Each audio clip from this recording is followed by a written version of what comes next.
Shalom, graça e paz. Que bom estarmos aqui mais esse dia, hoje, quinta-feira, para nesse momento nós podermos ler e também meditar um pouco naquilo que Josué capítulo 4 nos fala. Mas antes disso eu quero convidar você a orar junto comigo, junto conosco, e que Deus possa estar abençoando mais uma vez a nossa vida de uma forma especial. Amém?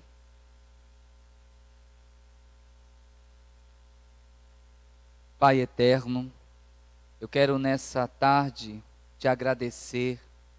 Eu quero te agradecer por mais esse dia, te agradecer por mais a viração desse dia. Imaginar que ali no Éden, em cada viração do dia, tu estavas visitando Adão, Eva. É por isso que o entardecer, ele precisa nos trazer lembranças boas. Que o entardecer não nos traga lembranças amargas, não nos traga lembranças de perdas, não nos traga lembranças de sofrimento, porque na verdade, esse sentimento já foi resgatado na cruz do Calvário. Esse vazio que ficou no homem, em ter todas as tardes, na viração do dia, a presença de Deus, e desde que saiu do jardim, esse vácuo, ele ficou ali. Mas eu tenho certeza que no dia que Cristo bradou, está consumado, foi resgatado essa presença. Então nós podemos hoje transformar a viração desse dia em um sentimento de conquista, em um sentimento de vitória, em um sentimento de paz, em um sentimento de bênção. Eu quero orar por pessoas que têm entes queridos que estão enfermos, pessoas que estão, Senhor, nesse momento nos hospitais, em internamentos. Eu te peço, Senhor, para que essa família tenha fé, tenha força, tenha ânimo, coragem, para poder, na autoridade que há no nome do Senhor Jesus, ter o consolo necessário em saber que Deus está presente, que o Senhor está na frente de tudo. Obrigado por esse tempo, guarda-nos e nos abençoa, e te convido, Espírito Santo de Deus, para que nessa tarde tu possas verdadeiramente trazer à luz as ideias, não humanas, mas que sejam ideias inspiradas pelo teu Espírito Santo, em nome do Senhor Jesus. Amém. Convido você a abrir a sua Bíblia no livro de Josué, capítulo de número 4. Diz a palavra do Senhor: as 12 pedras tiradas do meio do Jordão. É a epígrafe do capítulo 4. Sucedeu, pois, que acabando todo o povo de passar o Jordão, falou o Senhor a Josué dizendo: tomai do povo 12 homens, de cada tribo um homem, e mandai-lhes dizendo: tomai aqui do meio do Jordão, do lugar do assento dos pés dos sacerdotes, 12 pedras, e levai-a convosco a outra banda, e depositai-as no alojamento em que haver de passar esta noite. Chamou, pois, Josué os 12 homens que escolhera dos filhos de Israel, de cada tribo um homem, e disse-lhes: passai diante da arca do Senhor vosso Deus, ao meio do Jordão, e levante cada um uma pedra sobre o seu ombro, segundo o número das tribos dos filhos de Israel, para que isto seja por sinal entre vós, e quando vossos filhos no futuro perguntarem dizendo: que vos significam estas pedras? Então lhes direi que as águas do Jordão separaram diante da arca do concerto do Senhor. Passando ela pelo Jordão, separaram-se as águas do Jordão. Assim que estas pedras serão para sempre por memorial aos filhos de Israel. Fizeram, pois, os filhos de Israel como Josué tinha ordenado, e levantaram 12 pedras no meio do Jordão, como o Senhor dissera a Josué, segundo o número das tribos dos filhos de Israel. E levaram-nas consigo ao alojamento, e as depositaram ali. Levantou Josué também 12 pedras no meio do Jordão, no lugar do assento dos pés dos sacerdotes, que levavam a arca do concerto. E ali estão até o dia de hoje. Pararam, pois, os sacerdotes que levavam a arca no meio do Jordão, em pé, até que se cumpriu tudo quanto o Senhor a Josué mandara dizer ao povo, conforme tudo quanto Moisés tinha ordenado a Josué. E apressou-se o povo e passou. E sucedeu que, assim que todo o povo acabou de passar, então passou a arca do Senhor e os sacerdotes à vista do povo. E passaram os filhos de Ruben, os filhos de Gade e a meia tribo de Manassés, armados na frente dos filhos de Israel, como Moisés lhe tinha dito. Uns 40.000 homens de guerra, armados, passaram diante do Senhor para a batalha às campinas de Jericó. Naquele dia, o Senhor engrandeceu a Josué diante dos olhos de todo Israel, e temeram-no como haviam temido a Moisés todos os dias da sua vida. Falou, pois, o Senhor a Josué, dizendo: dá ordem aos sacerdotes que levam a arca do testemunho, que subam do Jordão.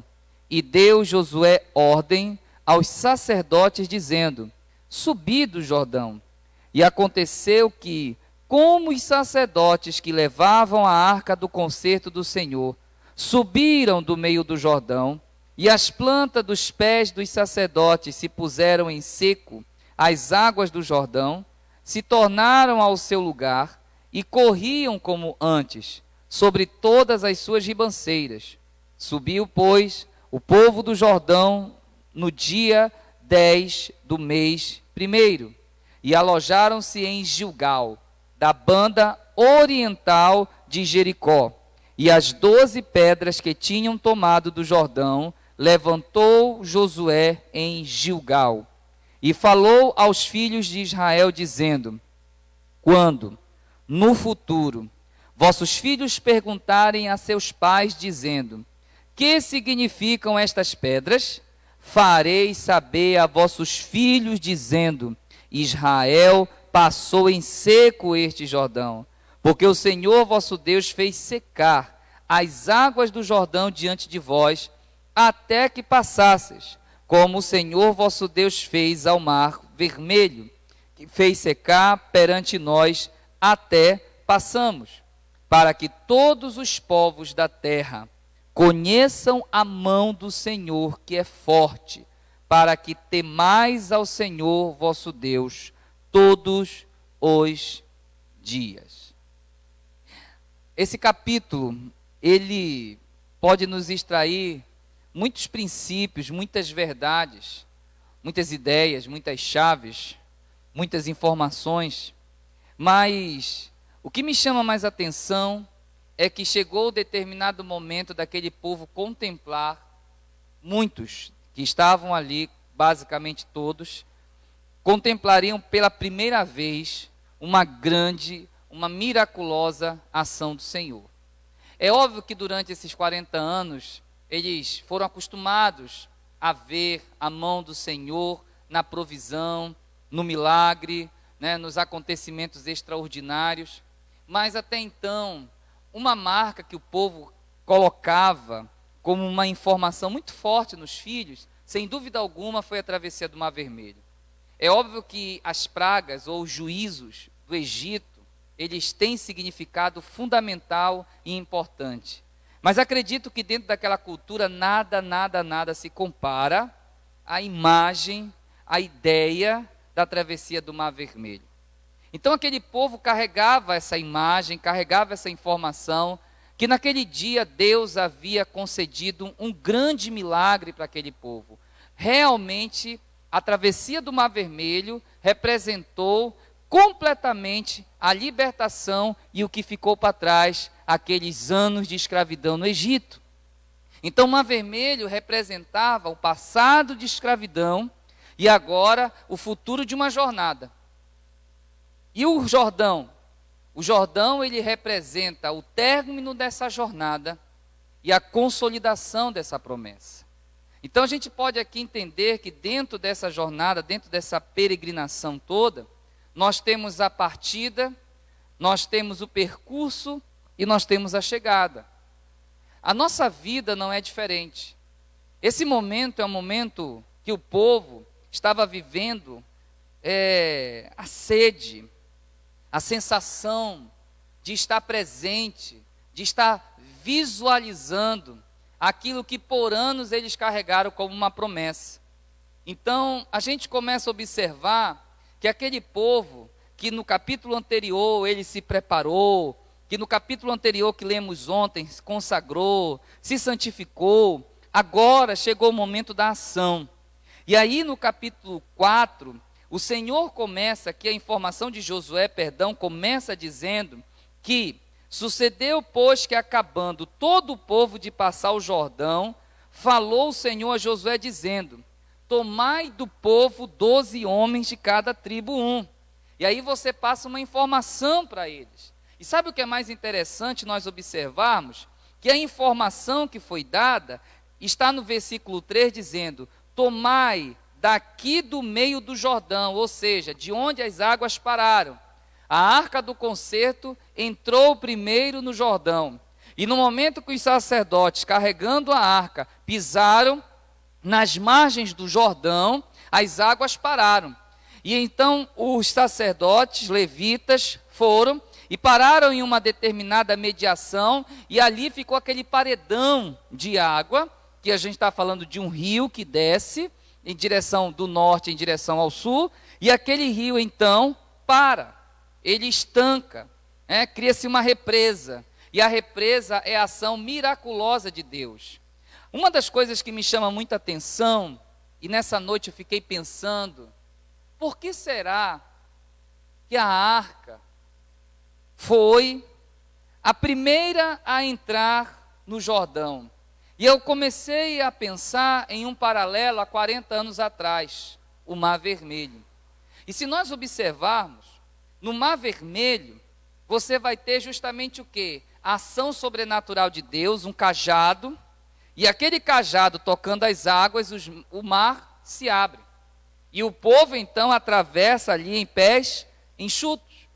E o que se sacrificou ali foram justamente quem? Os soldados egípcios, juntamente com Faraó.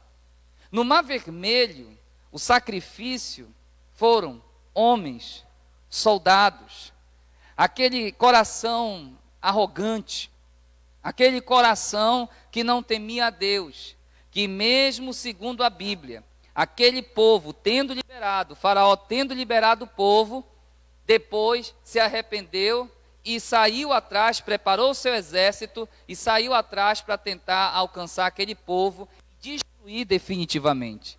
É óbvio, se a gente voltar atrás e nós observarmos, Faraó tinha perdido seu primogênito, todas as famílias haviam perdido seu primogênito, então aquela manhã foi uma manhã de choro, aquela noite, aquela madrugada e manhã, foi uma manhã de choro, de decepção, de muitos velórios, de tristeza.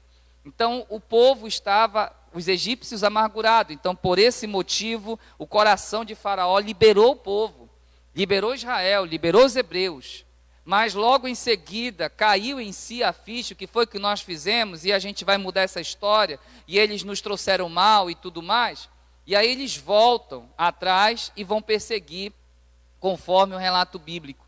E aí o que acontece? O que é mais interessante naquele momento, é que na travessia do Mar Vermelho, quem ficou no meio? Faraó e os seus soldados. Imagina quando o mar se fechou. No momento que o mar se fechou, os corpos estendidos, os cavalos, as armas, as carruagens, tudo que era utilizado por aquele exército, com certeza veio à margem do mar. Então, aquele peso, aquela visão, ficou também na imagem, na vida das pessoas. A conquista, tanto prova que o povo estava perplexo ainda, e Miriam veio, pegou o tamborim, começou a dançar, e começou a festejar, porque ainda que tenha sido uma conquista enorme, terem ultrapassado o Mar Vermelho, mas havia aquela cena trágica. E diga-se de passagem, aquele povo já tinha carregado aquela visão por muitos dias. E eu imagino aqui, amado, que o Jordão é o momento de curar toda lembrança do amargo. Sabe aquelas lembranças amargas? Sabe aquelas conquistas ou momentos nossos que existem lembranças na nossa vida que nós queríamos compartilhar, que nós não queríamos que fosse daquela forma? Eu fico imaginando, por exemplo, um filho, vou aqui fazer um paralelo. Não havia no coração dos hebreus nenhum ódio contra os egípcios. Não havia no coração dos hebreus nenhum sentimento de dizer, tomara que Deus culpe vocês, tomara que Deus castigue vocês. Não havia isso. Mas é importante dizer que havia uma promessa.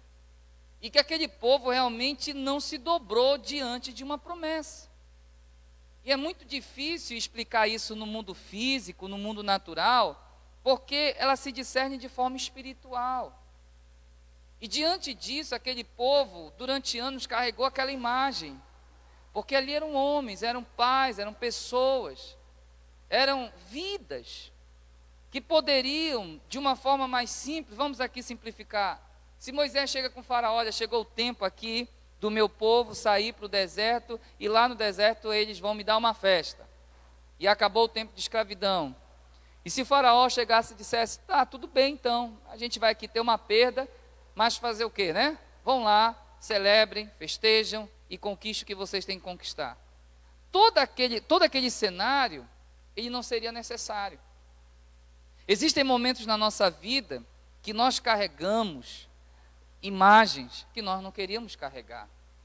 Eu fico imaginando quantos filhos que muitas vezes queriam seus pais para poder festejar, para poder comungar, ou para poder celebrar grandes conquistas, mas que a fatalidade da vida o tirou. Imagine aquela pessoa que você queria muito, que naquele momento estivesse ali para poder comungar desse momento que você está de conquista, nesse momento que você alcançou.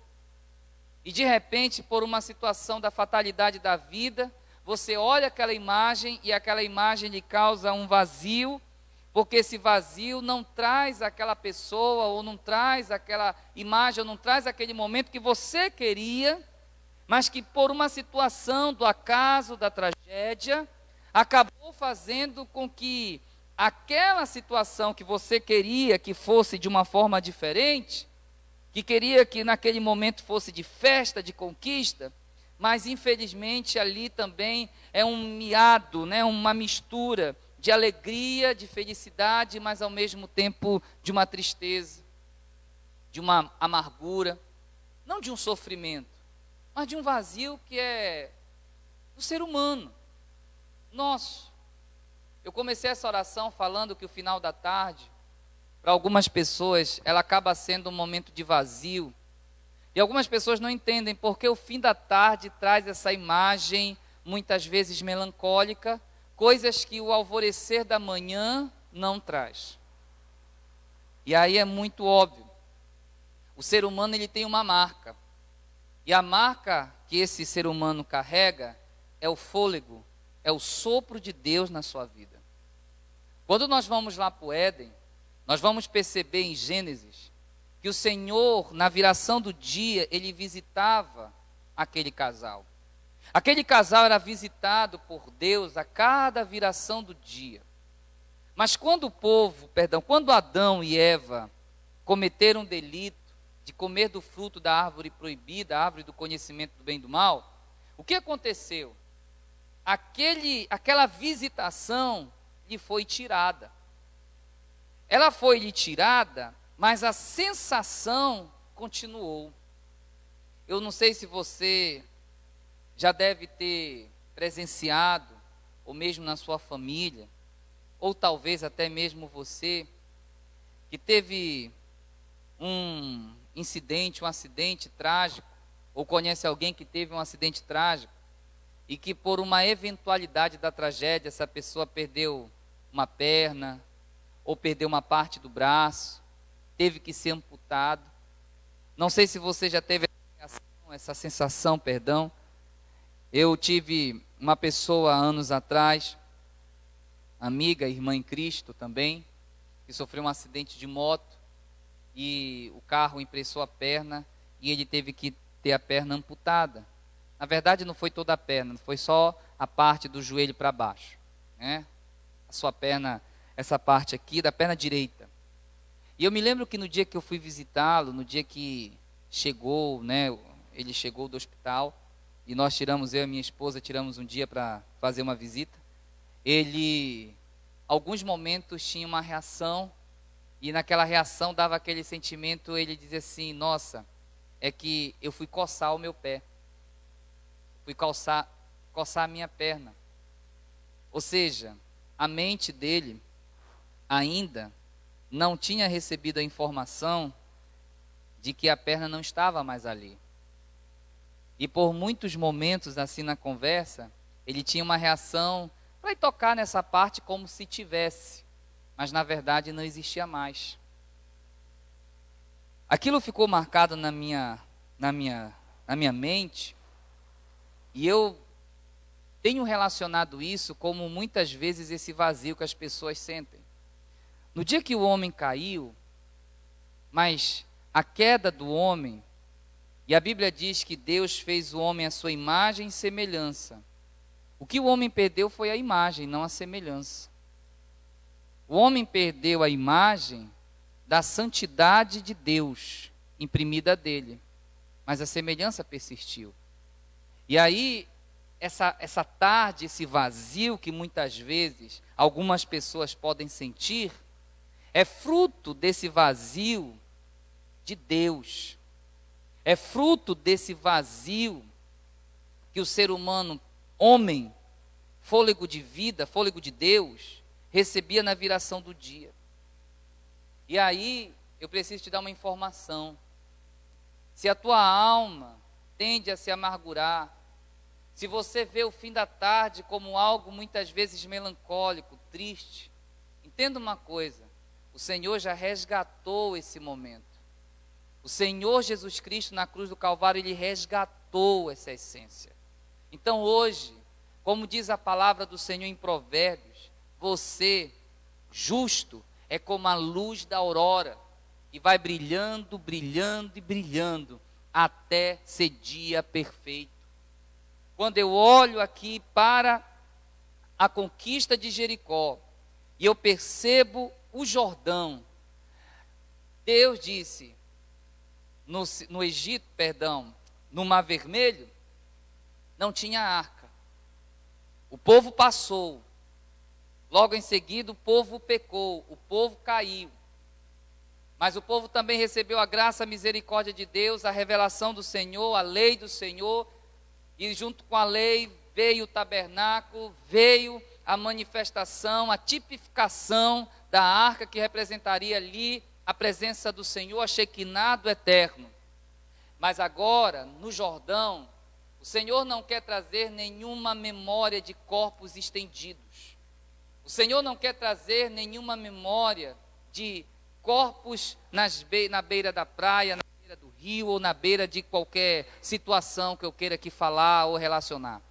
O que eu quero dizer para você é uma coisa, que nesse momento o Senhor escolheu que a arca entrasse, porque toda vez que a arca ela entra, que a presença de Deus ela entra, a marca registrada dela não é a morte, é a vida.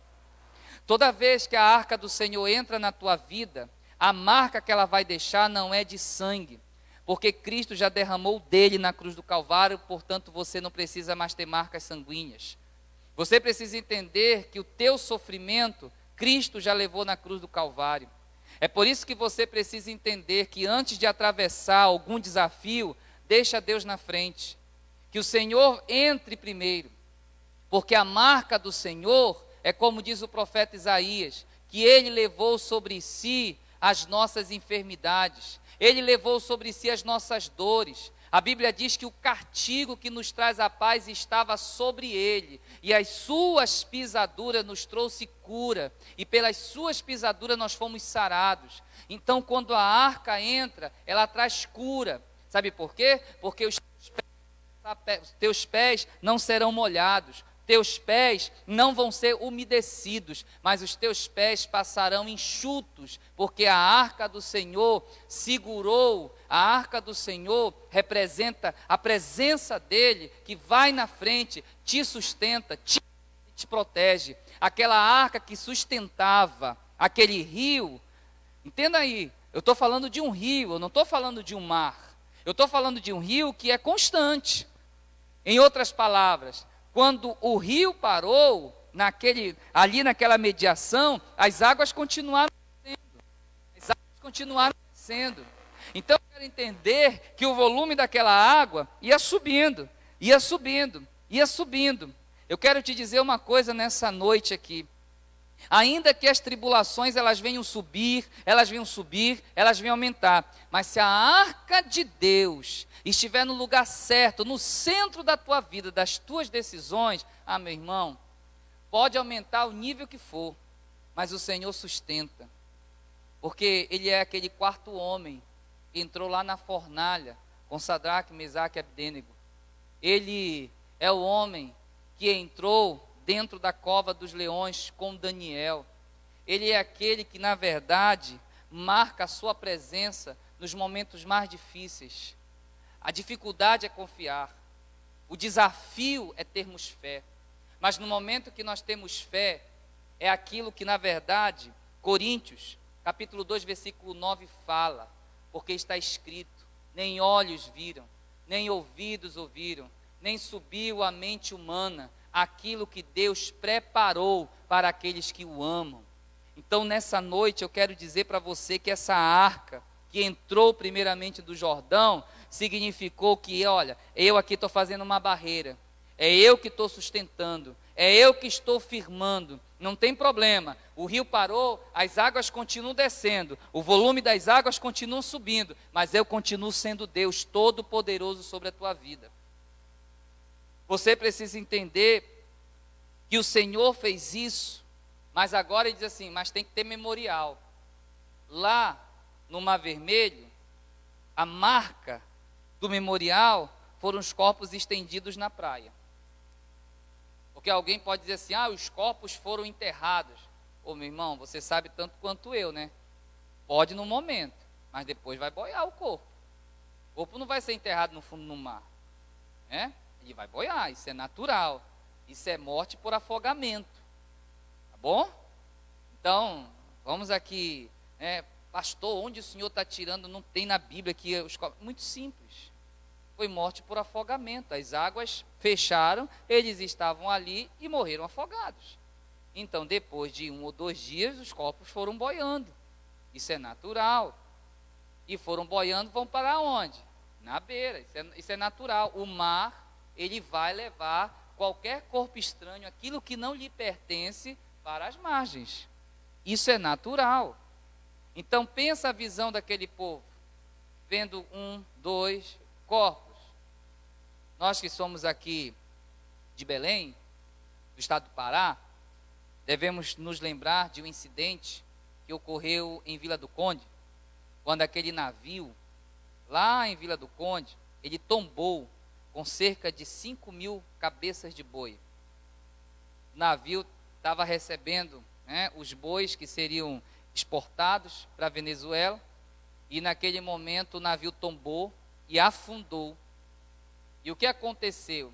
Claro que muitos bois acabaram afundando junto do navio porque ficaram presos, só que a pressão era tão grande que a praia, próxima ali à Vila do Conde, ficou empestada de corpo de bois que o mar trouxe. Foram meses sem poder tomar banho numa praia belíssima aqui em frente à Baía do Marajó. E aí eu fico imaginando aquela cena dos exércitos de Faraó sendo ali nas margens. Deus queria substituir essa imagem. E a imagem agora é substituída pela pedra. Por que a pedra, pastor? Porque ele é a pedra angular. Cristo é a pedra angular. Cristo é a base. A pedra porque representa a solidez. por que pedras? Poderia tanta coisa, mas por que pedra? Para representar a solidez. E uma outra informação que eu acho muito interessante, que Deus ordenou a Moisés, e Moisés disse, olha, tomai daqui do meio do Jordão, do lugar do assento dos pés do sacerdote, 12 pedras, e levai-a convosco a outra banda, e depositai no alojamento em que haver de passar essa noite.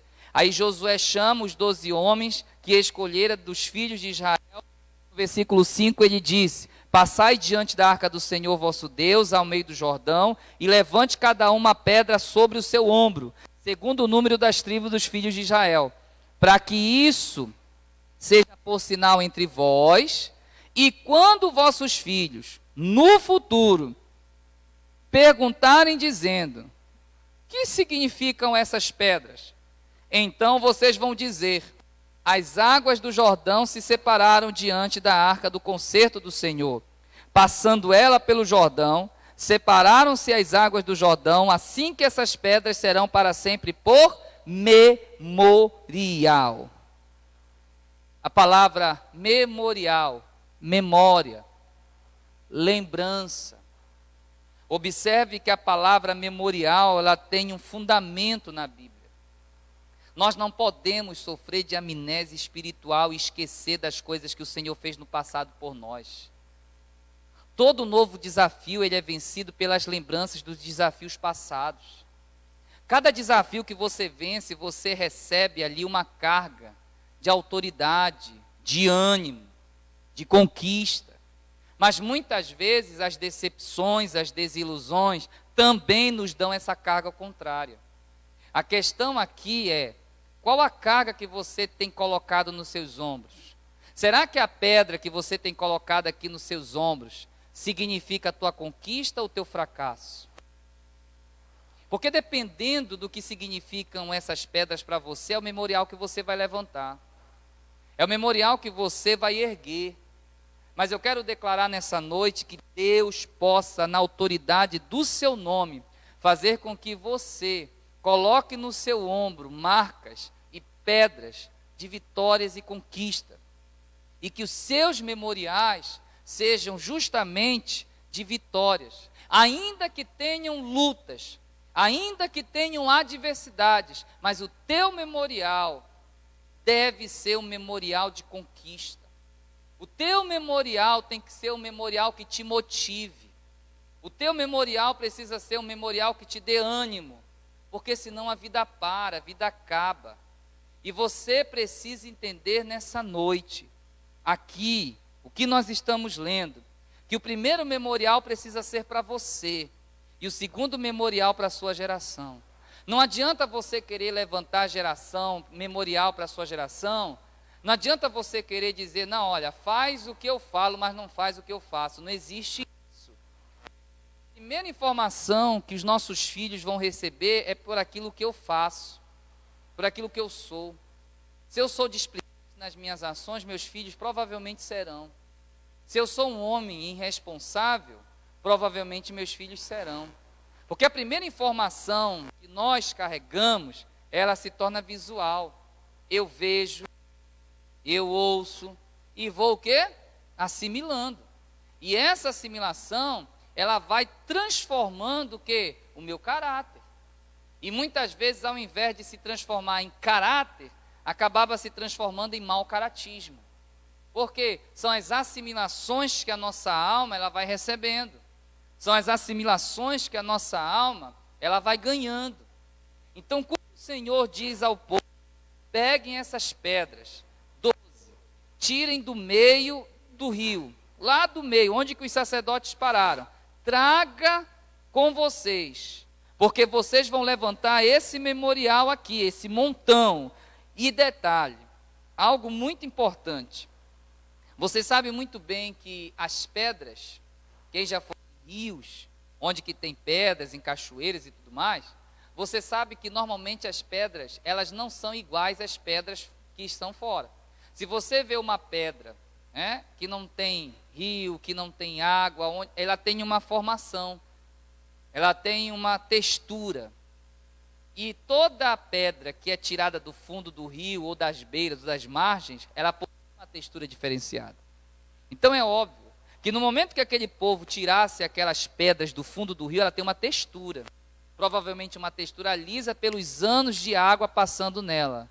Pelos anos e anos e séculos, as águas passando nela. Então a textura daquelas pedras que estão no fundo do mar, no fundo do rio, não é a mesma textura de pedras de outras áreas, de outras regiões. Então é óbvio que seria visível que no futuro aquelas pedras, elas seriam pedras diferentes. Em outras palavras, Deus é um ser tão sábio, que não ia nem precisar dizer assim, olha, pega essa pedra, olha aqui meu filho, eu vou te trazer aqui, porque essa pedra, não, ele já ia notar. Nossos filhos são inteligentes, entendam isso. Nossa geração é inteligente, a gente que pensa que eles não sabem, mas eles sabem, e sabem mais do que a gente. Só que ainda a maturidade ainda não os deixou aprover desse conhecimento, mas eles já sabem. Eles foram feitos para essa geração, eles nasceram nessa geração, eles são dessa geração. A tecnologia existente hoje é para eles, é eles que vão dominar. Então muitas vezes o que nós levamos ali alguns meses aprendendo, algumas semanas, eles aprendem em dias, em horas, sem muitas vezes precisar até mesmo de tutorial. Eles já vão mexendo, já vão ali absorvendo as inovações e tudo mais. E o que é tão interessante é que eles são perceptíveis. Não vamos longe. Quando o Senhor chamou Abraão e disse, eu quero que você sacrifique o teu filho, o teu único filho, aquele que tu amas.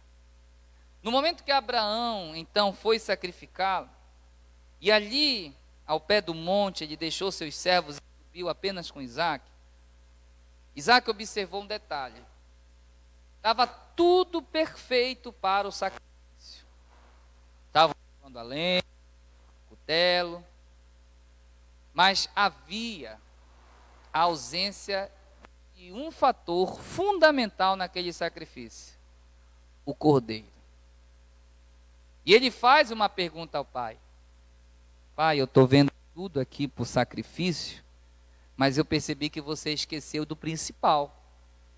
Eu estou percebendo que você não trouxe o cordeiro. Não foi Abraão que iniciou a conversa, foi o filho. O filho iniciou porque ele era, toda criança é observador, não. Todo jovem, todo adolescente, a natureza dele é observador, ele é observador. Uns falam, outros não, mas na grande maioria, quanto mais criança, mais faladores eles são. Então eles falam, eles indagam, eles perguntam mesmo.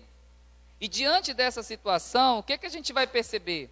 A gente vai perceber que Isaac faz uma pergunta porque ele está vendo algo que não está normal. Não é diferente. Quando Deus mandou o povo tirar aquelas pedras de dentro do rio, é porque aquelas pedras eram diferentes, sem dúvida alguma. E quando aquelas pedras fossem erguidas, as crianças, os jovens, os adolescentes, eles iam perceber que aquelas pedras não eram daquele ambiente, não eram daquele ecossistema.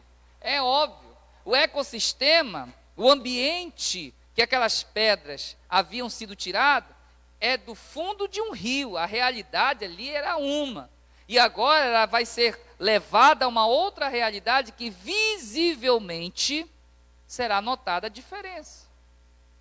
E o Senhor, na sua graça, infinita misericórdia e sabedoria, já estava preparando e facilitando.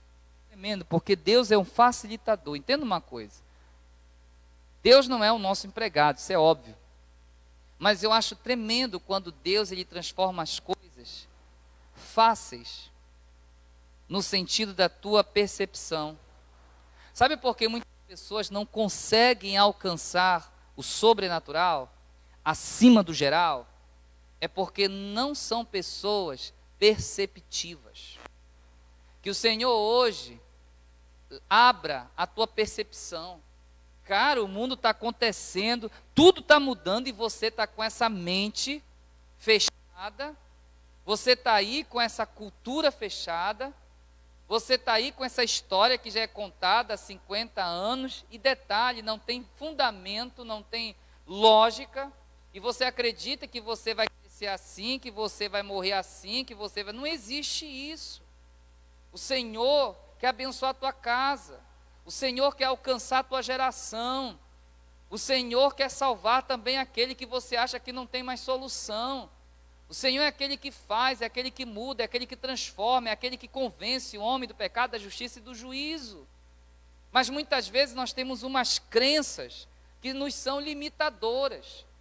Nós precisamos ser libertados dessas crenças que nos limitam e que não nos fazem ver o agir e o sobrenatural de Deus. Quando Deus tira as pedras, coloque aqui. Por quê? Porque vocês vão ensinar aos seus filhos esse memorial. Porque isso é óbvio, não era para ser, vou pegar aqui meus filhos, pegar aqui a Radassa, Emanuel, Caleb, olha, Radassa, Emanuel, Caleb, esse memorial aqui, até porque criança, ela é ativada pela sua pergunta. Se você pegar uma criança e dizer, olha, essa parede aqui é preta, porque não sei queimar, papapá, não vai ter, ela vai ver, mas não vai assimilar. Agora, se ela chegar e a curiosidade dela me levar a perguntar, pai, por que essa parede é preta, é escura, e eu chegar com ela, aí eu tenho um ponto de partida. Qual é o ponto de partida? Foi a curiosidade. Então a curiosidade vai gerar o quê? A busca de uma resposta. Então eu estou com a oportunidade de gerar para ela a resposta dessa dúvida. Então eu tenho entendimento que o Senhor ali facilitou a vida dos pais de uma forma extraordinária. De que forma? Muito simples. Os pais estariam andando, trabalhando, e as crianças iam perceber que aquelas pedras eram diferentes. E elas próprias perguntariam, pai, eu estou percebendo que essas pedras, elas são diferentes das outras. Isso é sobrenatural. Isso é assimilação. Isso é revelação. Isso é inteligência. A inteligência está dentro da nossa mente, mas nós precisamos aguçar essa inteligência e entender que o Senhor já facilitou nossa conquista. Só precisamos seguir a rota. A rota da vida já está proposta. Ou seja, a ciência, ela estuda aquilo que já existe. Já existe, só falta assimilar a informação.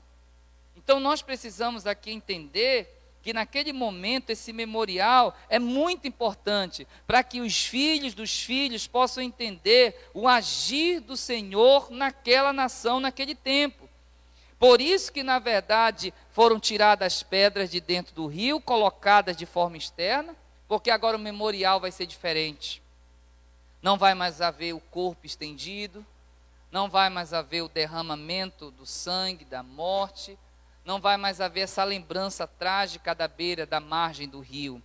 Mas a lembrança que vai ter é de que um dia o agir de Deus fez com que o povo passasse a pés enxutos, sustentou esse muro desse rio e fez com que o povo atravessasse ali naquela parte do rio a pés enxutos. E detalhe, em um período onde as margens estavam elevadas. Diante desse fato, nós vamos perceber que Josué também levantou 12 pedras no meio do Jordão, no lugar do assento dos pés dos sacerdotes que levavam a arca do concerto. E ali ficaram até o dia de hoje. Ele tirou 12 pedras para fora. Essas 12 pedras que vão para fora vão servir de memorial.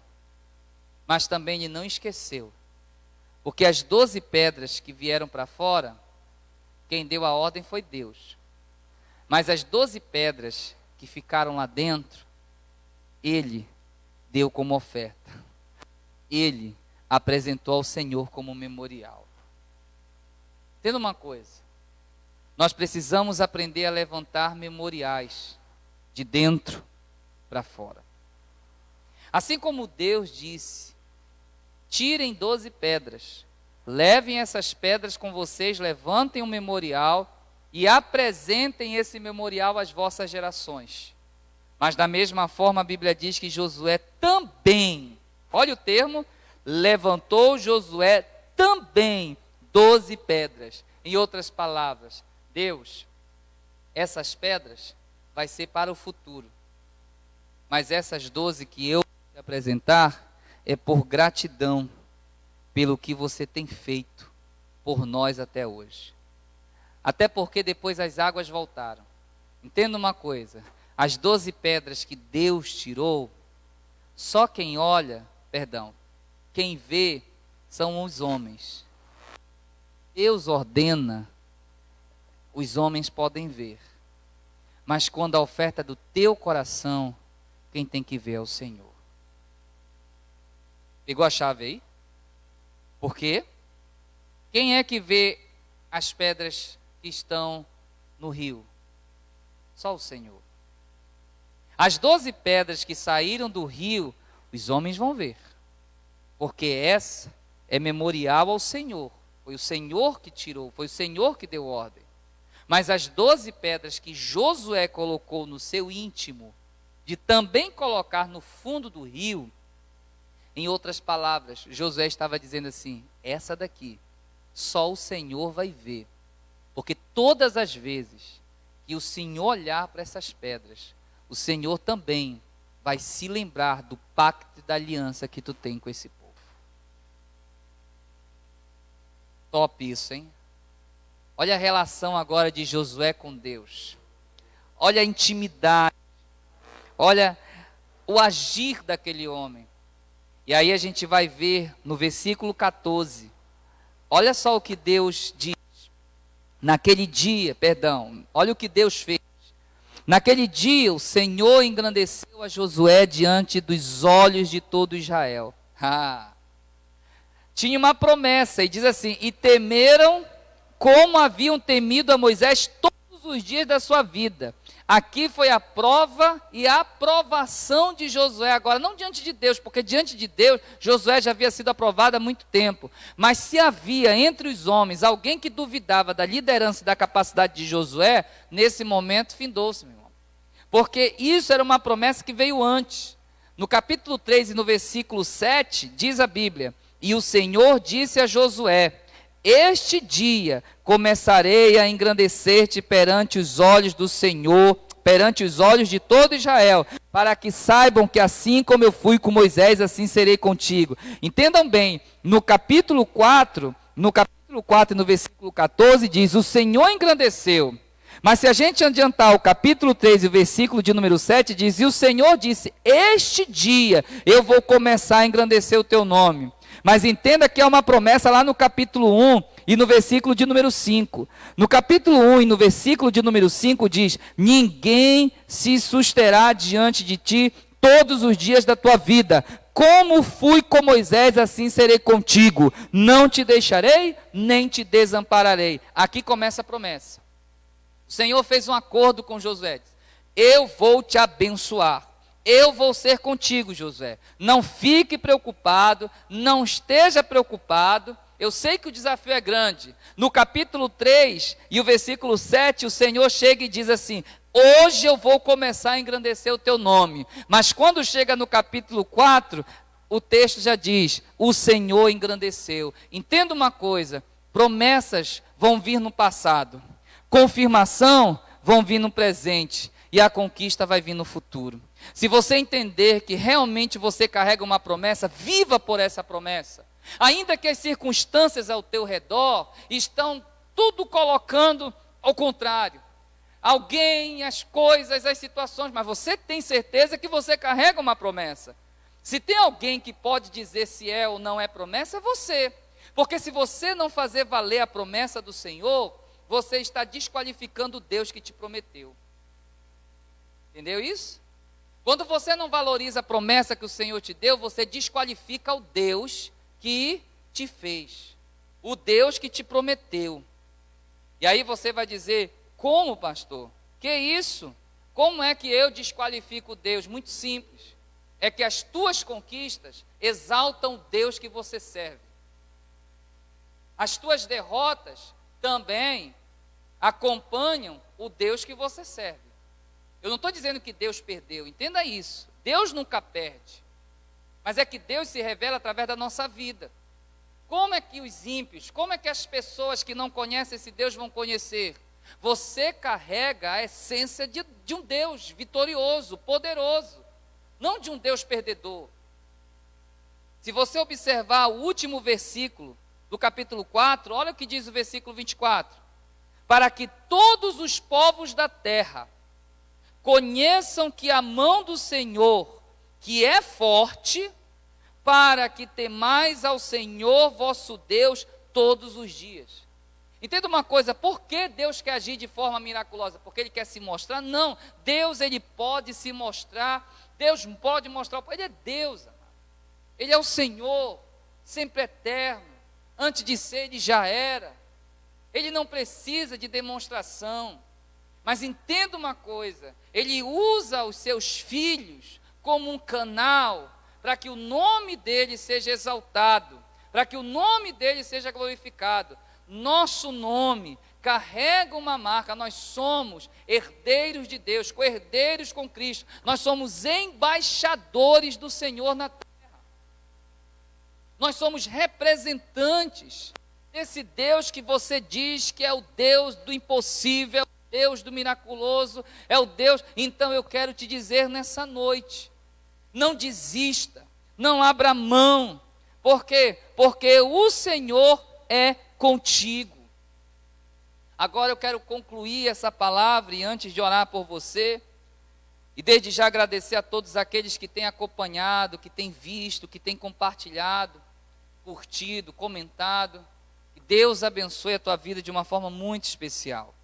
Mas uma coisa que me chamou muita atenção nesse capítulo é o versículo 10, que diz: pararam, pois, os sacerdotes que levavam a arca no meio do Jordão em pé, até que se cumpriu tudo quanto o Senhor a Josué mandara dizer ao povo, conforme tudo quanto Moisés tinha ordenado a Josué.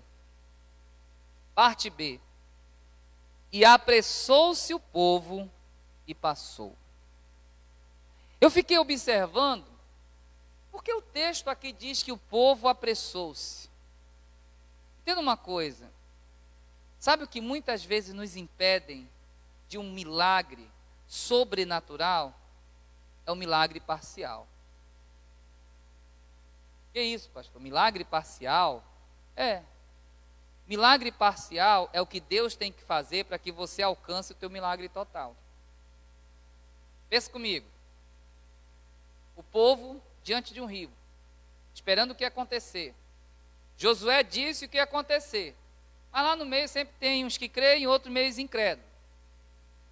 E de repente o povo vê aquela ação miraculosa. Pensa você, qualquer rio, por mais simples que seja. Pensa você olhar aquele rio parar o seu curso. Pensa você parar, parece ali o Piratas do Caribe, a vingança de Salazar, né? As águas pararam, em busca lá do tridente. Quem já viu esse filme sabe o que eu estou falando. As águas param. E aí, eu fico imaginando o povo passando. Quem é que não quer parar, amado? Eu acho que se fosse nos dias de hoje, o que tinha de gente querendo tirar selfie, né? Com o Rio Jordão parado. Nossa, o Rio Jordão está parado, tirar uma selfie, vai reunir aqui. Vou reunir, galera, vou tirar uma selfie aqui, ó. Vou mostrar às posteridades que o mundo aqui, olha, que o Rio Jordão parou. Pensa. Só que na verdade, amado, aquilo ali era um milagre parcial de Deus. Aquilo ali não era o milagre total de Deus. Era necessário para que o povo ganhasse ânimo, para que o povo ganhasse força e fé, que os muros, ainda que altos e fortificados, iam cair.